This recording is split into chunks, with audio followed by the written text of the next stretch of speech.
सरकार येत नाही, कारण महाराष्ट्राने आणि उत्तर प्रदेशने दाखवलेलं आहे की देशात हुकुमशहा चालत नाही, देशात माज चालत नाही, देशात मस्ती चालत नाही, देशात एकच आवाज चालतो, तो म्हणजे आपल्या देशाच्या जनतेचा आवाज चालतो. आणि हेच सगळीकडे मी सांगत आहे, ज्या ज्या मतदारसंघांमध्ये महाराष्ट्रात काही कार्यकर्ता मेळावा होत आहेत, काही बैठका होत आहेत, काही सभा होत आहेत, तिथे मी सगळीकडे सांगत आहे की जरी जिंकले ते असतील तरी जिंकलो आपण पण आहोत, कारण आपण ह्या देशाचं संविधान वाचवण्यात, जवळण्याचं रक्षण करण्यात यशस्वी ठरलेलो आहोत. बघा ना, आता ह्या 2 महिन्यांमध्येच केंद्रातलं सरकार, एक तर पहिलं मोदी सरकार बोलायचे, आता भाजपा सरकार पण नाही, आता एनडीए सरकार बोलायला लागलेले आहेत. पण ते एनडीए सरकारमध्ये किती युटर्न मारतात, किती युटर्न मारत चाललेले आहेत, जणू काही गोल गोल गोल गोल गोल गोल चाललेत, असं युटर्न मारत चाललेत. आणि ह्याचं कारण एकच आहे, कारण आपल्या इंडिया आघाडीचा आवाज म्हणजे तुमचा आमच्या जनतेचा आवाज हा केंद्रात तिथे पोहोचलेला आहे, संसद भवनात पोहोचलेला आहे, संसदेत पोहोचलेला आहे. पण ती जी लढाई होती संविधान रक्षणाची, ती जी लढाई होती लोकशाहीच्या रक्षणाची, ही अजून संपलेली नाहीये. जे आपण त्यांचं बहुमताचं सरकार रोखलेलं आहे, त्यांचे घोडे अडवलेले आहेत, तन मन धन सगळं काही त्यांच्याकडे असं वाटत होतं, पण नंतर कळायला लागलं त्यांच्याकडे होतं ते फक्त धन होतं, तन आणि मन ते आपल्याकडे होतं. आपला पण तेवढाच मोठा विजय झालेला आहे आणि येणारं सरकार केंद्रात पण इंडिया आघाडीचं आहे, हे लिहून घ्या तुम्ही. बदल घडणार म्हणजे घडणारच. पण त्यापेक्षा मोठी लढाई आता महाराष्ट्रात सुरू होणार आहे. युद्ध नाही, निवडणुका आहेत. राजकीय कार्यकर्त्यांना मी सांगत आहे की युद्ध सारखं लढू नका, एकामेकांवर वार करू नका. आपल्याला दंगली घडवायच्या नाहीयेत, सामाजिक तेढ निर्माण करायची नाहीये. पण निश्चितपणे ही निवडणूक आहे, ही आपल्या जीवनामध्ये, महाराष्ट्राच्या पूर्ण कार्यकर्त्यामध्ये, सगळ्यांमध्ये महाराष्ट्राची जी पुढचे काही 50 वर्ष असतील, पुढच्या 50 वर्षाची सगळ्यात महत्त्वाची निवडणूक ही आजची निवडणूक येणार आहे. निवडणुकीचे वारे वाहू लागलेले आहेत, आपल्या सगळ्यांना वाटतंय निवडणुका येतील येतील, पण केंद्रात भाजपचं सरकार बसलेलं आहे. अच्छे दिन येणार होते, 10 वर्ष झाले आले नाहीयेत.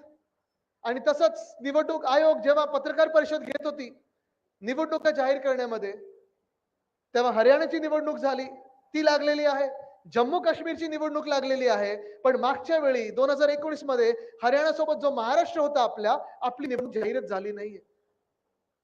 याचं कारण एकच आहे, कोणी सांगू शकेल का मला? बरोबर आहे, आपल्याला घाबरलेले आहेत, महाराष्ट्राच्या जनतेला घाबरलेले आहेत. कारण महाराष्ट्राच्या जनतेने जो निकाल दिला होता लोकसभेमध्ये, त्यांनी हेच सांगितलं होतं की तुम्ही कोणी असाल, कुठचेही असाल, किती मोठी महाशक्ती तुमच्या मागे असेल, पण छत्रपती शिवरायांचा महाराष्ट्र आहे, दिल्ली समोर झुकणार नाही म्हणजे नाही. तुमच्याकडे किती मोठं धन असेल, महाशक्ती, इलेक्ट्रोनिक बॉन्ड, सगळे काही पैसे तुम्ही इकडे तिकडे फेकाल, पण डॉक्टर बाबासाहेब आंबेडकर महामानव यांचा महाराष्ट्र तुमच्या समोर झुकणार नाही आणि संविधानाचं रक्षण करणार म्हणजे करणारच. गद्दारी किती लोकांनी केली असेल, किती लोक तिथे विकत घेतले असतील, किती खोके धोके. हे झालंय, बरोबर ना, बोलतोय ना मी, खरं बोलतोय. प्रगती बघितली असेल तुम्ही त्यांची 50 खोके नंतर. कोणी 72 मजल्यावर घर घेतं, कोणी डिफेंडर गाडी घेतं, कोणी वाईनची दुकानं अजून करतात.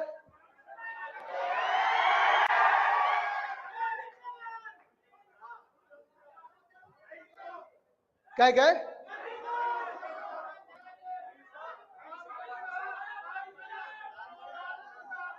मी ऐकलेलं 12 होती हो, 2 दुकानं कमी कधी झाली?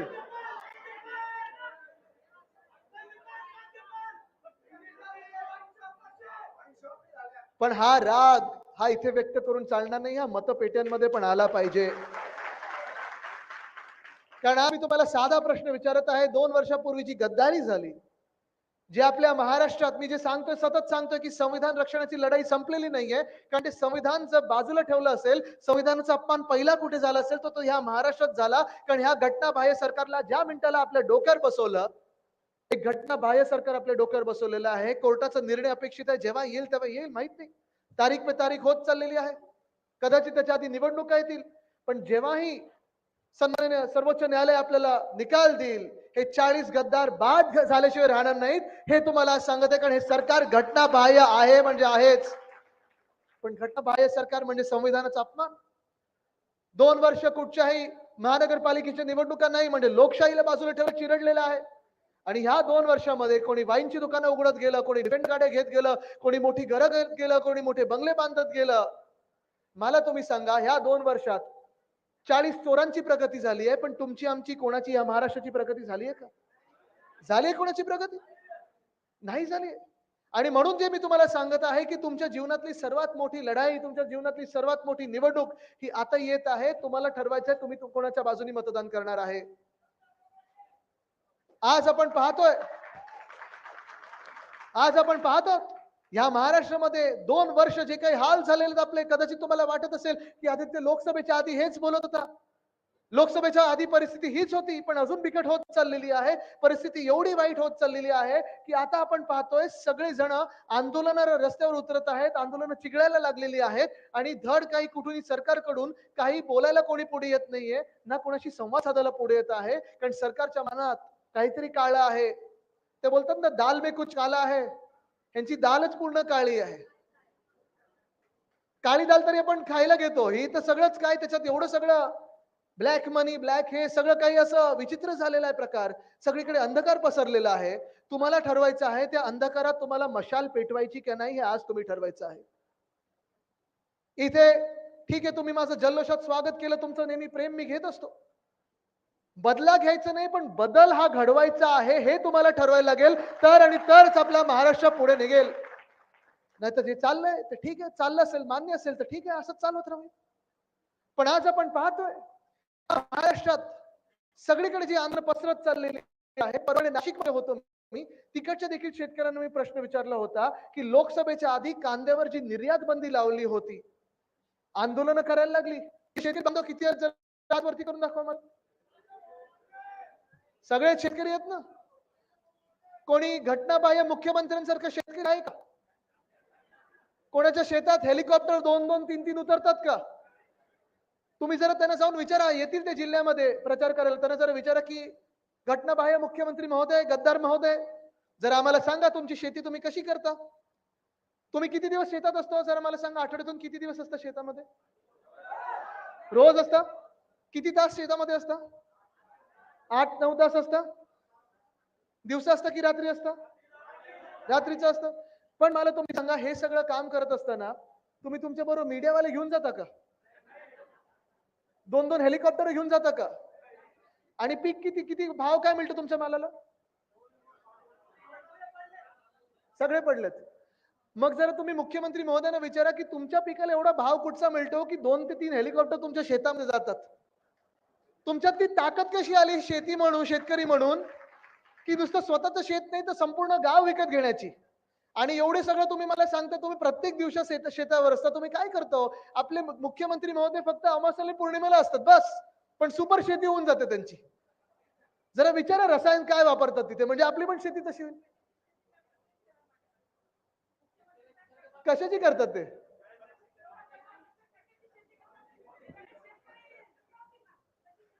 तेच जरा तुम्ही विचारलं पाहिजे. पण मी नाशिकमध्ये गेलो होतो तेव्हा त्यांना विचारलं होतं, शेतकरी आपले तिथे जे बांधव आहेत त्यांना विचारलं होतं की कांद्याची निर्यात बंदी जेव्हा लावली होती तेव्हा आपण आंदोलन केलं, आंदोलन करायला लागलं. मग निवडणुका येतील म्हणून भाजपने निर्णय मागे घेतला. पण तो निर्णय मागे घेताना देखील आपल्याबरोबर दुजाभाव झाला. तो हा होता की गुजरात मधली कांद्याची निर्यात बंदी पहिली हटवली गेली, त्याच्या 2 की 3 आठवड्यानंतर आपल्या महाराष्ट्रातली कांद्याची निर्यात बंदी हटवली गेली. मान्य तुम्हाला? असं सरकार मान्य आहे तुम्हाला? हा दुजाभाव करणारा भाजप मान्य आहे तुम्हाला? परत त्यांना आपले का आपण आज शेतकरी बांधवांना मी विचारत आहे की हा आपल्या डोक्यामध्ये असेल किंवा महाराष्ट्र सरकारमध्ये असेल, तुम्ही विचार करा शेतकऱ्यांबद्दल त्यांच्या मनात किती खोट आहे, किती काय विचार असतील, किती घाणेरडे विचार असतील, तुम्ही विचार करा. 2 वर्षापूर्वी जेव्हा दिल्लीच्या बॉर्डरवर शेतकरी बांधव आपले हरियाणातले असतील, चंदीगड मधले असतील, पंजाब मधले असतील, सगळे दिल्लीकडे मोर्चा घेऊन निघाले होते. त्यांची मागणी एकच होती की आमचे ज्या काही मागण्या आहेत त्या ऐकून तरी घ्या. त्यांची मागणी एवढीच होती की आमची जी काही यादी आहे मागण्यांची, मान्य जरी केलं नाही तरी कोणीतरी समोरून या, मंत्री महोदय बोला आमच्याशी, आमच्यामध्ये बसा, आम्हाला माणूस म्हणून जगवा, आम्हाला माणूस म्हणून तोच सन्मान द्या जो तुम्ही तुमच्यात प्रवेश घेता त्यांना देता. पण तसं नाही केलं भाजपाने. 2 वर्षापूर्वी असेल आणि 6 महिन्यापूर्वी असेल, जेव्हा जेव्हा शेतकऱ्यांची आंदोलनं दिल्लीच्या दारावर झालेली आहेत, जेव्हा जेव्हा शेतकऱ्यांचे मोर्चे निघालेले आहेत, तेव्हा तेव्हा ह्याच भाजपानी, ह्याच मोदी साहेबांच्या भाजपानी शेतकऱ्यांना अतिरेकी म्हणून संबोधित केलेलं आहे. मान्य आहे तुम्हाला हा भाजप? शेतकऱ्यांना अतिरेकी म्हणतात, खलिस्तानी म्हणतात, माओवादी म्हणतात, अर्बन नक्षल बोलतात आणि सगळं काही एवढं बोलून थांबत नाहीत तर पोलिसांना त्यांच्यावर लाठीचार्ज करायला लावला, त्यांच्यावर अश्रुधूर सोडायला लावले, त्यांच्यावर गोळीबार करायला लावला. पण आज या देशातली शेतकऱ्यांची ताकद बघा. उत्तर प्रदेश मधली असेल किंवा हरियाणातली असेल किंवा महाराष्ट्रातली असेल, भाजपला त्यांनी जागा दाखवलेली आहे. पण हे इथे थांबत नाही, कारण मी जसं सांगितलं ही निवडणूक फार महत्वाची ठरणार आहे. हुकुमशहा बनणार की नाही हे आपल्या निवडणुकीवर ठरणार आहे. तुमचा आवाज ऐकला जाणार की एकाच व्यक्तीची मन की बात ऐकली जाणार हे आपल्या निवडणुकीवर ठरणार आहे. मी आज शेतकरी बांधवांना विचारत आहे की गेल्या 2 वर्षामध्ये जेव्हा जेव्हा आपल्यावर आपत्ती आली असेल, गारपीट झाली असेल, अवकाळी पाऊस पडला असेल, सततचा पाऊस लागला असेल, तुम्ही मला सांगा तुमच्या शेतांमध्ये कोण दिसलं? मी आणि अंबादासजी दिसलो की मग तुम्हाला मुख्यमंत्री दिसले आणि कृषी मंत्री दिसले? कोण दिसलं तुम्हाला जरा सांगा? कोण दिसलं? दिसलो ना आम्ही तुमच्यामध्ये? तुमचे आवाज उठवताना दिसलो, तुमचे प्रश्न उठवताना दिसलो ना? पंचनामे करून घेतले, पंचनामे करून शासन दरबारी पाठवले, पण हे शासन एवढं निर्दयी आहे, हे शासन एवढं खोटं आहे की कधी त्यांनी जेवढी मदत पाहिजे तेवढी करून दिली नाही. 2 वर्षापूर्वीचं जे सरकार होतं, त्याच्या आधीचं सरकार होतं, महाविकास आघाडीचं सरकार होतं. एक व्यक्ती मुख्यमंत्री होते, उद्धव बाळासाहेब ठाकरे. आपलं कुटुंब प्रमुख म्हणून त्यांनी काम केलं आणि मला आठवतं, मी साक्ष या घटनेला. जेव्हा आपलं सरकार नुकतं बसलं होतं, काँग्रेस आणि राष्ट्रवादी काँग्रेस सोबत आपलं महाविकास आघाडीचं सरकार बसलं होतं, नागपूरमध्ये सगळे अधिकारी आले आणि उद्धव साहेबांना विचारलं त्यांनी, उद्धव साहेब तुम्ही मुख्यमंत्री आहात, नागपूरचं अधिवेशन सुरू होत आहे, तुम्ही सांगा कुठे आपण आर्थिक तरतूद केली पाहिजे, कुठे आपण काय तरतूद केली पाहिजे की आर्थिक दृष्ट्या कोणाला मदत केली पाहिजे या महाराष्ट्रात? तुम्हाला पहिलं धोरण आणायचं असेल, कोणाला मदत करायची असेल तर कोणाला करायची तुम्ही सांगा, तुमच्या मनात आहे तसं होईल, कारण तुम्ही मुख्यमंत्री आहात. आणि उद्धव साहेबांनी सांगितलं होतं की माझं पहिलं वचन माझ्या शेतकरी बांधवांना आहे. निवडणुकीच्या आधी उद्धव साहेबांनी सांगितलं होतं की मी या महाराष्ट्रात कर्जमुक्ती करून दाखवीन. कर्ज माफी नाही, माफ आपण गुन्हेगाराला करतो, कर्जमुक्ती करीन आणि 2 लाखापर्यंत जे कर्ज होते ते संपूर्ण महाराष्ट्रात आपण कर्जमुक्ती करून दाखवली. हे आपलं सरकार होतं. तुम्हाला निवडायचं कोण तुम्हाला तुमच्या सोबत पाहिजे? उद्धव साहेबांनी जेव्हा कर्जमुक्ती केली तेव्हा काही निवडणुका सामोरी नव्हत्या. निवडणुकीला लोकसभा असेल, विधानसभा असेल, 5-5 वर्ष होती तेव्हापासून. सहसा कुठचाही राजकीय पक्ष असेल, कुठचाही मुख्यमंत्री असेल, निवडणुका जवळ आले की हे सगळे खेळ सुरू होतात. कर्जमुक्ती करतात, फ्री हे, फ्री ते, अमुक गोष्ट मोफत, इलेक्ट्रिसिटी मोफत, सगळं काही मोफत करण्याचा प्रयत्न करतात. पण उद्धव साहेबांनी निवडणूक डोळ्यासमोर नाही ठेवली. उद्धव साहेबांनी डोळ्यासमोर आपला शेतकरी बांधव ठेवला, दिलेला शब्द पाळला आणि ती कर्जमुक्ती करून दाखवली. आणि हेच मी तुम्हाला सांगत आहे, हेच मी तुम्हाला आज विचारायला आले सगळे जे शेतकरी बांधव तिथे. तुम्हाला आज मी विचारत आहे की आज या सरकारमध्ये जसं उद्धव साहेब त्यावेळी आपल्याला कुटुंब प्रमुख वाटायचे, या सरकारमध्ये कोणीतरी तुम्हाला आपलं वाटतं का? कृषी मंत्र्याला गेल्या 2 वर्षात तुम्ही पाहिलंय का? कृषी मंत्र्याला पाहिलंय का कोणी 2 वर्षात? आपल्या बांधावर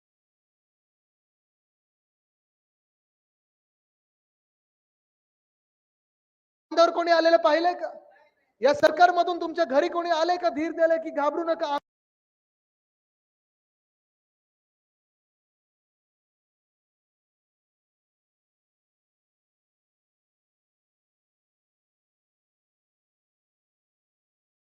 आम्ही तुमच्या सोबत आहोत म्हणून कोणी आलंय का? 2 वर्षात जेवढ्यांदा आम्ही तुमच्या बांधावर आलो त्याच्या आधी देखील आपलं सरकारच असताना देखील तुमच्या बांधावर आलो होतो. कर्जमुक्ती करताना आलो होतो. मग कधी अवकाळी पाऊस असेल, गारपीट असेल, काही असेल, जी काही मदत असेल ती घेऊन आलो होतो. असं या 2 वर्षामध्ये कोणी तुम्हाला ह्या सरकारमध्ये आपलं वाटलंय का? नाही वाटू शकत. कारण जे 40 गद्दार, जे 40 चोर, अलिबाबा आणि 40 चोर उद्धव साहेबांचे होऊ नाही शकले, ते आपले काय होणार हा विचार आपण जरा केला पाहिजे आणि मतदानाच्या दिवशी हा विचार तुम्ही मनात ठेवला पाहिजे. पण आपला पक्ष चोरला, आपला धनुष्यबाण चोरला, आपली सत्ता घेऊन गेले, आपला पक्ष तोडण्याचा प्रयत्न केला. वंदनीय हिंदू सम्राट बाळासाहेब ठाकरेंच्या फोटोचा वापर करतात, सगळं काही करतात, पण ह्या महाराष्ट्राला काही देऊ शकले नाहीयेत आज. आज तुम्ही विचार करा, इथे जी तरुण मंडळी आहे, इथे 20शीतली मुलं असतील, 30शीतली मुलं असतील, मुलं मुली दोन्ही, तरुण तरुणी, आणि जे शाळेत आता नवीन कोण काय काय बोलणार आहे त्याच्यावर मी. पण आज मी तरुणांना विचारतोय, तरुणांना विचारतोय मी, गेल्या 2 वर्षामध्ये एक तरी नवा उद्योग आपल्या राज्यात आलेला ऐकलाय का तुम्ही? आलाय कोणी ऐकलंय? मागून कोणी ऐकलंय का की नवे उद्योग आपल्या महाराष्ट्रात आले ते? मग तुम्ही नोकऱ्या घेणार कुठे? इथे किती लोक नोकरीवर, जरा हात वरती करा. आणि ज्यांच्याकडे नोकरी नाहीये त्यांनी हात वरती करून दाखवा.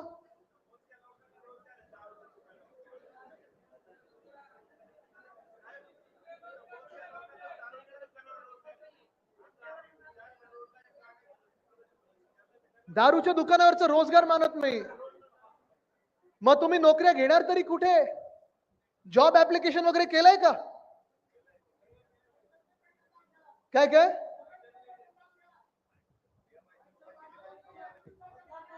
मग भवितव्याबद्दल काय? दारूच्या दुकानात काम नाही करायचं. ती आपली संस्कृती नाहीये. ती असेल गद्दारांची संस्कृती, आपली नाहीये. आपण हा विचार केला पाहिजे की या 2 वर्षामध्ये आपल्याकडे सगळे जे उद्योगधंदे येणार होते, आणि मी हे परत परत बोलतो कारण मला ती जखम खूप खोल झालेली आहे की आपल्या हक्काचे रोजगार, आपले हक्काचे उद्योगधंदे इथे जे महाराष्ट्रात येणार होते, महाराष्ट्राचं जे हक्काचं होतं ते ह्यांनी सगळं पळून लावलं आणि पळून नेलं आहे ते गुजरातला. माझं गुजरातची काही भांडण नाही, माझे अनेक गुजराती मित्र आहेत. काही गुजरातची भांडण नाही माझं. बिडकींचं पण गेलं, बरोबर, तेच मी सांगणार आहे. गुजरातची काही भांडण नाही. आणि मी हेच सांगतो, नेहमी सांगतो, मागच्या सभेत पण सांगितलं होतं, आजच्या सभेत पण सांगतो, जे गुजरातला मिळालं पाहिजे मिळू द्या, जे आसामला मिळालं पाहिजे मिळू द्या. युक्रेनला प्रधानमंत्री महोदय युद्ध थांबवायला गेलो, ते युद्ध काही थांबलं नाही. मणिपूरचं तर थांबूच शकले नाहीत. पापाने वॉर रुकू आधी. पण मणिपूरचं जे अधिक त्यांच्या हक्काचं ते त्यांना मिळू द्या. केरळचं जे हक्काचं असेल त्यांना मिळू द्या. पण महाराष्ट्राच्या हक्काचं तुम्ही इथून खेचून घेऊ शकत नाही. आणि जे तुम्ही खेचायचा प्रयत्न करणार तिथे मी लढणार आणि लढणार म्हणजे लढणारच. का तुम्ही आमच्या हक्काचं खेचून नेताय तिथे? जो वेदांत फॉक्सकॉन नावाचा प्रकल्प होता, 2.25 लाख कोटीची गुंतवणूक या महाराष्ट्रात येणार होती. तळेगाव इथे येणार होती, पुण्याजवळ येणार होती. आणि माझ्या महाराष्ट्रातल्या 1 लाख तरुण आणि तरुणींना तिथे रोजगार मिळणार होता. तिथे तरुणींना तिथे रोजगार मिळणार होता, तिथे नोकऱ्या मिळणार होत्या. तो रोजगार, तो सगळ्या नोकऱ्यांचा जो काही 1 लाखचा पॅकेज होतं, 1 लाख नोकऱ्या ज्या होत्या त्या सगळ्या त्यांनी उचलल्या भाजपाने या खोके सरकारनी आणि पाठवून दिल्या त्यांच्या आवडत्या राज्यामध्ये म्हणजे गुजरातला. या बिडकीनमध्ये आपण मेडिकल डिव्हाइस पकडणार होतो, ऑरिक सिटीमध्ये नवीन उद्योग आणणार होतो. पण ना बिडकीनच्या एमआयडीसी मध्ये ना आजूबाजूच्या कुठच्या एमआयडीसी मध्ये काही येऊ दिलं नाही. मेडिकल डिव्हाइस पार्क घेतला आणि उचलला, पाठवला गुजरातला. रोह्यामध्ये बल्क ड्रग पार्क आणणार होतो, उचलला आणि पाठवलं गुजरातला. नागपूर ते बुट्टीबोरी इथे मिहान आहे, तिथे आपण ते एअरबस टाटा आणणार होतो, उचलला आणि पाठवलं गुजरातला. मग आमच्या पोरांनी करायचं काय? आम्ही फक्त तुमच्या आंदोलनामध्ये सहभागी व्हायचं? राजकीय पक्षांनी हा विचार केला पाहिजे. आणि आपण पण एक राजकीय पक्ष आहोत. आणि माझ्या आजोबांनी जे काम केलेलं आहे ते हेच पहिलं काम केलं की फक्त आंदोलन नाही, फक्त मोर्चे नाही, तर त्या मोर्चातून काय निघते तर माझ्या स्थानिक भूमिपुत्रांना त्यांच्या न्याय हक्काची नोकरी पाहिजे, रोजगार पाहिजे. ते काम आपण पुन्हा एकदा करून दाखवायचं आहे. पण उद्धव साहेबांचं सरकार असताना, आपलं महाविकास आघाडीचं सरकार असताना, 2 वर्षामध्ये कोविडचा काळ असताना देखील आपण ह्या महाराष्ट्रामध्ये 6.5 लाख कोटीची गुंतवणूक आणलेली आहे. जे काही रोजगार निर्माण होतील पुढच्या 2 वर्षामध्ये ते त्यातलं आपल्याला आता जे काही आपल्याला रोजगार निर्माण होतील ते आहेत. पण गेल्या 2 वर्षामध्ये उद्योग मंत्र्याचं नाव माहितीये का कोणाला? कोकणात जरा विचारा डांबराचा किती उद्योग चालतो. ठीक आहे, त्याच्यात मी जास्ती जात नाही कारण तिथे विचारल्यानंतर तुम्हाला कळेल. पण आज तुम्ही त्यांना प्रश्न विचारला पाहिजे की उद्योग मंत्री महोदय, तुम्ही त्या खुर्चीवर बसलेले आहात, एक जबाबदार मंत्रीपद तुमच्या हातात घेतलेलं आहे, चोरून घेतलं असेल तरी घेतलेलं आहे. मग माझ्या महाराष्ट्रातल्या तरुण तरुणींना तुम्ही नोकऱ्यांच्या संध्या का उपलब्ध करून देत नाही? कृषी मंत्री दिसत नाहीत, शेताला भाव नाही, मालाला भाव नाही काही कुठच्याही. आणि आज आपण पाहतोय जे काही तुमचे हाल झालेले आहेत, कोणी तुम्हाला आधार दिला नाही, कोणी तुम्हाला धीर दिला नाही. तुमची मुलं मुली जर उद्योगधंद्यात येऊ पाहतात तर त्यांना देखील कोणी आधार दिला नाही, कोणी नोकऱ्या द्यायला तयार नाही. पब्लिक सर्व्हिसचं देखील इथे किती मुलं स्पर्धा परीक्षांमध्ये बसलेली आहेत, बसणार आहेत, कोणी हात वरती करून जर दाखवू शकतं का? तुम्ही बसले होतात, कशासाठी बसले होतात? बसूनच बोला, बसूनच बोला.